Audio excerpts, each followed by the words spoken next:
আসসালামু আলাইকুম রাহমাতুল্লাহ। তো এভরিওয়ান, আপনারা সকলে কেমন আছেন? আশা করি মহান আল্লাহ তাআলার অশেষ রহমতে সুস্থ আছেন, নিরাপদে আছেন। তো আজকে আপনাদের মাঝে আমি আলোচনা করব সহবাসের সময় মহিলারা কেন আ উ শব্দ করে এবং কি জন্য করে, তার বিস্তারিত আলোচনা করব। যে কারণে আ উ শব্দ হয়, এর নেগেটিভ দিক নিয়ে আলোচনা করব। মেয়েরা প্রথমত বিবাহ অবস্থার কারণে আপনার অনেকটাই আতঙ্কে বিরাজ করে। এজন্য বিরাজ করে। এছাড়া আপনার দেখা যাচ্ছে যে আপনার ওই স্থানের শরীরের পর্দাটা একদম সংকুচিত থাকার কারণে আপনার শরীরে পর্যাপ্ত পরিমাণ শুষ্ক থাকে এবং আহ, শুষ্ক থাকার কারণে এই সমস্যাটা বা আ ও শব্দ করে।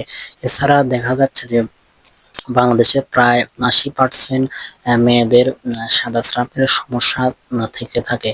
এর কারণে আপনার দেখা যাচ্ছে ওই সাদা স্রাব অতিরিক্ত হবার কারণে ওই জায়গা ওই আপনার ওই স্থানে ফাঙ্গাল সৃষ্টি হয়। ফাঙ্গাল সৃষ্টি হওয়ার পরিপ্রেক্ষিতে ওই জায়গাটা একদমই আপনার ঘা জাতীয় হয়ে যায় এবং অনেকেরই আছে যে রক্ত বের হয়। তার কারণে যখন আপনার স্বামী স্ত্রী একে অপরের সঙ্গে আহ, মিলিত হয়, ঠিক সেই মুহূর্তে আপনার দেখা যাচ্ছে ব্যথা অনুভূতি হয়। আবার অনেক আছে যে মহিলারাই আছে যে ওনারা আনন্দের কারণে এরকম আ উ বা আরো যে শব্দগুলো আছে এটিও করতে পারে। কারণ আপনার যখন আপনারা মিলিত হবেন বা একে অপরের সঙ্গে মিলিত হবেন, ঠিক আপনার স্ত্রীর বিশেষ বিশেষ কিছু জায়গা আছে, যেমন ঠোঁট, চোখ, নাক, কান, আপনার পেস্টের বিশেষ জায়গা, এছাড়া শরীরের আরো কিছু কিছু বিশেষ বিশেষ জায়গা আছে। এগুলো যদি আপনি ঠিক মতো সময় দিতে পারেন বা নাড়া দিতে পারেন। এছাড়া আপনার দেখা যাচ্ছে যে আপনারা যখনই সহবাস করতে যাবেন, আপনাদেরকে পর্যাপ্ত পরিমাণ সময় নিয়ে আসতে হবে, যাতে করে আপনার মেয়েদের পর্যাপ্ত পরিমাণ ফুলফিলে বা অর্গাজমটা বেরিয়ে আসে এবং জায়গাটা পিচ্ছিল হয়।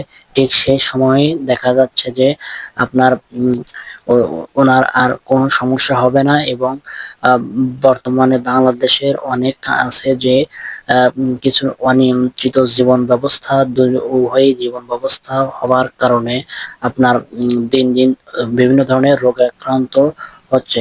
তো বন্ধুরা, আজকের আলোচনা এ পর্যন্তই। দেখা হবে অন্য একটি আলোচনা নিয়ে। সে পর্যন্ত সবাই সুস্থ থাকবেন, নিরাপদ থাকবেন। সবাইকে আবারও সালাম। আসসালামু আলাইকুম ওয়া রাহমাতুল্লাহি তাআলা ওয়া বারাকাতুহু।